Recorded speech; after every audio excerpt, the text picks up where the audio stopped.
បើកវីដេអូមកមុខស្មើទាំងពីរអ្នកប្តីប្រពន្ធណាមដឹងថាឆ្លោះគ្នាទៀតនេះតែតាមពិតអត់ទេអ្នកទាំងអស់គ្នាចង់ចំណេញជាប់ចំណងចង់ជីរថភ្លើងទៅកន្លែងធ្វើការដើម្បីអស់លុយទេមានណាត្រូវតខ្សែតអីវល់ពេកក៏ខ្លាចទៅអត់ទាន់នាំគ្នាចុះមកចាំតាក់ស៊ីវិញហើយហៅតាក់ស៊ីទំហំតាបានប៊ីលែមើលតែមុខខ្ញុំពេលហ្នឹងខ្ញុំភ័យទៅជួបចៃការងារមួយគេលើកទី1ខ្ញុំអត់ចង់ទៅយឺតទេព្រោះអ្នកនៅកូរ៉េនេះគឺគេទៀងពេលវេលាណាតែថាម៉ោងប្រហែលម៉ោងប៉ុណ្ណឹងហើយអានេះគឺខ្ញុំមកដល់មុខហងចាក់ហើយអ្នកទាំងអស់គ្នាពេលហ្នឹងដោយសារថាខ្ញុំនិយាយមុខស្ងួតខ្លាំងពេកក៏ចឹងតែខ្ញុំដាក់ចូលលេងខ្ញុំសុំ voice over វិញអ្នកឆ្ងល់ថាខ្ញុំមកកូរ៉េធ្វើការនឹងធ្វើការអីគេតាមពិតទៅមិនមែនមកធ្វើការអីទេគឺធ្វើការរឿងផលិតផលខ្ញុំនឹងឯងអានេះគឺខ្ញុំកំពុងតែនៅក្នុង office ប្រជុំមួយគេមុខរៀង stress បន្តិចដោយសារតែផលិតផលដែលពួកខ្ញុំត្រូវរៀបចេញហ្នឹងវាត្រូវ delay តិចតួចអញ្ចឹងដោយសារពួកខ្ញុំតេស្តយូរពេកខ្ញុំបានរៀបរាប់ប្រាប់ពី sample ថ្មីដែលគាត់ send មកចុងក្រោយហ្នឹងថាវាបែបណាអញ្ចឹងme personally, I like the blemish one. It works really well on my skin. I have a really sensitive and red skin, and every time that I try it at night and in the morning, my face is really calm. Yeah, I really like that one. We could or rather if handshaping already. ថ្ងៃនេះមានជាការផ្ទុះសំណៅនៅពេលដែលខ្ញុំប្រាប់ថា sample ចុងក្រោយនឹងខ្ញុំតេស្តទៅល្អក៏ប្រាប់ថាបើមកឲ្យល្អមិនបើពួកខ្ញុំដាក់សិតតា ingredient ដែលថ្លៃការងារនេះគឺចាប់ក្នុងម៉ោងពី10ជាង1ចាប់ភ្លាមចេញពីរោងចក្រអត់មានទៅណាទេអ្នកនរគ្នាគឺចេញដំណើរទៅរកអីញ៉ាំហើយទៅដើរលេងចឹងអ្នកនរគ្នាថ្ងៃនេះគឺមកបានឡើង2ថង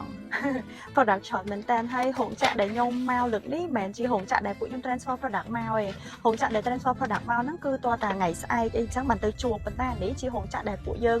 ងធ្វើការមួយគេហ្នឹងគឺ product យើងចិត្តផលិតចេញហើយចឹងmaybe ខ្ញុំអាចឲ្យតម្រុយអ្នកគ្នាបានខ្លះមើលតាមវីដេអូហ្នឹងទៅតែគាត់ថាអត់តអាចប្រាប់ថាអីគេបានទេទោះបីជាពួកយើងចំណាយពេលយូរប៉ុន្មានក៏ជាក់ស្ដែងគុណភាពអ្នកទាំងអស់គ្នាដឹងហើយច្រើនមុខហ្នឹងហ្នឹងតែគេឲ្យស្អីមកគេខ្លះវាច្រើនខ្លាំងមែនតើហ្មងឡើយអ្នកហ្នឹងគាត់ថាខ្ញុំចេញឲ្យគេមានតាំង body scrub ទៀតនេះឥឡូវនេះគឺពួកយើងបានមកកន្លែងគេដើម្បីផ្លាស់កៅអៅសិនបាទឥឡូវនេះកំពុងតែងក់ងឲ្យឃើញគេដើរងាកងក់ម្នាក់ប្រុសហ្នឹងគឺញាស់ខ្ញុំញាស់តតែខឹងហ្មងអ្នកនរគ្នាមិនឈប់អ្នកនេះគឺខ្ញុំដូរកៅអៅដោយសារកៅអៅផឹកមិញហ្នឹង office girl ពេកចង់ស្លៀកអីស្រួលឥឡូវនេះចូលមកទិញកាហ្វេផឹកសិនខ្ញុំមកកូរ៉េចូលតាកាហ្វេហ្នឹងដោយសារម្នាក់ប្រុសនេះមានជាការវក់ជាមួយតារាកូរ៉េខ្លាំងចាតែមិនមែននិយាយលេងសើចខ្ញុំមានកាហ្វេដែលខ្ញុំចូលចិត្តនៅក្នុងហាងហ្នឹងណាអ្នកនរគ្នានេះខ្ញុំមកលើកណាក៏ខ្ញុំញ៉ាំដែរ nut cream latte ហ្នឹងឆ្ងាញ់ខ្លាំងមែនតើហ្មងជាប្រភេទ ice latte ប៉ុន្តែវាមានក្លិនស្ដែកនៅក្នុងហ្នឹងស្ដែកដីអ្នកទាំងអស់គ្នាឥឡូវនេះគឺពួកយើងមកដល់រថភ្លើងហើយហើយត្រេងគឺទិញបានហើយតែអត់ទាន់មានញ៉ាំទេព្រោះលើហ្នឹងគេឲ្យញ៉ាំមេទៅដល់នោះអត់បានញ៉ាំអូខេអញ្ចឹងចាំយើងជួបគ្នានៅ neighborhood មួយទៀតដែរ neighborhood ហ្នឹងគឺពួកខ្ញុំមកដែរទៅពីមុនមកដែរជឿទៅមិនកន្លែងមិនកន្លែងដើរដែរហ្នឹងទៅដល់អត់ដឹងមកទេសម្រាប់ខ្ញុំនេះមួយឲ្យតែពេលខ្ញុំដើរភាគច្រើនខ្ញុំអត់មានប្រើខួរក្បាលអីសោះការរៀបចំ trip booking hotel សម្បត្តិយន្តហោះអីហ្នឹងគឺប្តីខ្ញុំគាត់អ្នករៀបចំទាំងអស់ខ្ញុំក៏រៀបចំដែរតែរៀបចំតែកៅអៅហ្នឹងថ្ងៃនេះស្លៀកអីថ្ងៃស្អែកស្លៀកអីហើយគ្រឿង make up ផាត់មុខមិនខ្លះគ្រួសារខ្ញុំគាត់បកកែខាងរៀបចំចឹងនិយាយទៅឲ្យតែទៅ trip មួយមិត្តភ័ក្តិអីក៏គាត់អ្នករៀបចំដែរនេះគឺពួកយើងមកដល់ទីតាំងទី1ខ្ញុំអត់ដឹងថាគ្រួសារខ្ញុំគាត់នាំខ្ញុំមកកន្លែងណាតែទាំងអស់ខ្ញុំចេះតែដើរតាមគាត់ទៅឡើងស្ងាត់ឈៀបអត់ចាប់អារម្មណ៍អីទាំងអស់ឃើញកូនឆ្កែរបស់អ៊ំគាត់ខ្ជូតពេកជើងគ្នាទូចទៅអត់ហ៊ានឆ្លងលូខ្លាចផុងមួយលូហ្នឹងតោះតែយាយគេមកលើកចឹងបានទៅមុខរួយត្រឡប់មកទីតាំងដែលគ្រួសារខ្ញុំគាត់នាំខ្ញុំមកហ្នឹងវិញនិយាយទៅពួកខ្ញុំនៅក្នុងសេអ៊ូលហ្នឹងគឺពួកខ្ញុំអស់កន្លែងដើរហើយពេលមើល TikTok ទៅឃើញកូរ៉េគេផុសពីទីតាំងម្ដុំហ្នឹងខ្ញុំដាក់ឈ្មោះលើហ្នឹងឲ្យអ្នកទាំងអស់គ្នាក៏មកប៉ុន្តែមកខុសម៉ោងមានណាស្ងាត់ឈៀបព្រោះនៅនេះភាគច្រើនគេបើកពីម៉ោង5ទៅកន្លែងញ៉ាំអីអញ្ចឹងហើយពេលហ្នឹងពួកខ្ញុំឃ្លានបាយមែនតើព្រោះមកពីប្រជុំមួយគេហ្នឹងអត់មានទាន់ញ៉ាំអីតាំងពីផឹកប៉ុន្តែនៅនេះមានតែហាងកាហ្វេដែលបើកពីថ្ងៃហើយឃើញស្ងាត់អញ្ចឹងប៉ុន្តែនៅក្នុងហាងកាហ្វេវិញគឺមនុស្សឡើងពេញហ្មងដូចថា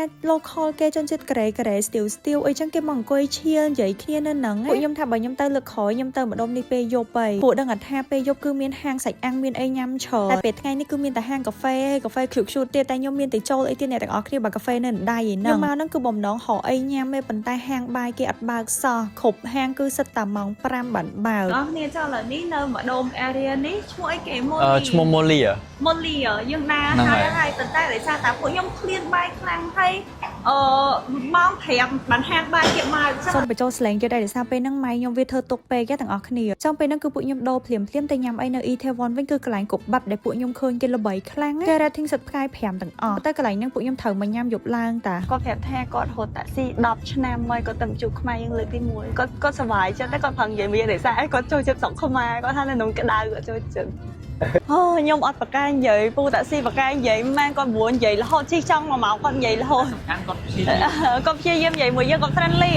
នេះអ្នកនរគ្នាយើងមកដល់ណាំម៉ែគប់បាត់ lợi dân cho tặng ốc nhớ sao biết mà được đai tao bốn cái thằng hai cái chu ấy mà từ tao cho mất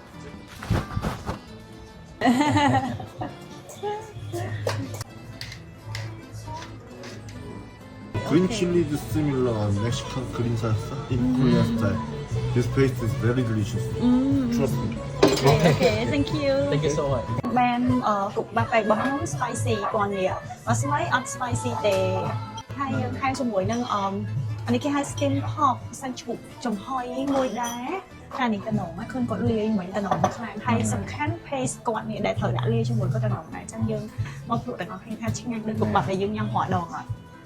ngay cho cũng bập theo bố san តំណងខ្លាំងណាស់តែដល់ឲ្យចង់ចាក់បាយនេះចូលទាំងអស់ឲ្យកូនញ៉ាំក៏បានដែរ ở đó nhâm đã trâu thằng nào អូខេបាយដែរបាយក hay để sao tại này mình không bập cổ ăn nó thật bập cổ hả ឥឡូវចាក់បងនេះវារំដូច100ប៉ុន្តែហត់ទៅអត់ខ្ញុំខ្ញុំ100នោះសុំភ្លក់តែទឹកសិន mày đây អូវាអាចយើងញ៉ាំហត់ដល់ដាក់សូវជាតិត្រូវអត់វាហិងសាបសាបអត់ nó này អានេះ này គឺដាក់គ្រឿងតាមគាត់ហើយញ៉ាំទៅ anh đi hai trên mình original cũng mà bên hai chỉ có mịch sam cắt hai bên ngang mịch វាមានជាតិមានជាតិអូឆ្ងាញ់ឆ្ងាញ់ជាងនឹងឆ្ងាញ់ជាងនឹងភាសាដែលយើងគាត់ចូលចិត្តញ៉ាំហ៎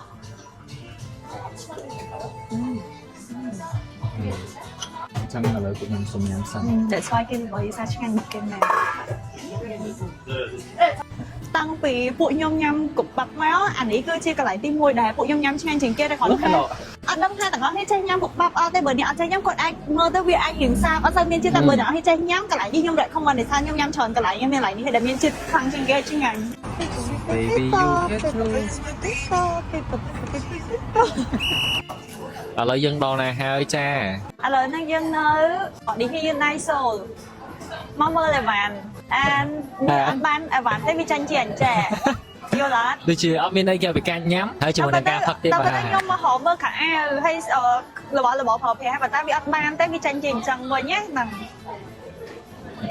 ចាំមិនញ៉ាំសិនទៀត ទាំងអស់គ្នាអញ្ចឹងឥឡូវនេះគឺពួកយើងកំពុងតែរៀបជីឡានក្រុងដើម្បីទៅផ្ទះវិញហើយ បាទ អញ្ចឹងសម្រាប់វីដេអូថ្ងៃទី2នៅសូលរបស់យើងគឺមានតែប៉ុណ្្នឹងទេកុំភ្លេចជួបគ្នាជាមួយនឹងវីដេអូទីម៉ាន 3នៅវីដេអូក្រោយ ចាអ្នកទាំងអស់គ្នាមិនចាំមើលវីដេអូទី3ទេណាថ្ងៃបន្ទាប់នឹងពួកខ្ញុំ enjoy ពេលពួកខ្ញុំអត់មានបានថតវីដេអូទេចាំដើរលេងឲ្យស្រាលខ្លួនមួយថ្ងៃអញ្ចឹងចាំជួបជាមួយខ្ញុំ Aileen នៅវីដេអូផ្សេងៗទៀតណាអរគុណបាយបាយ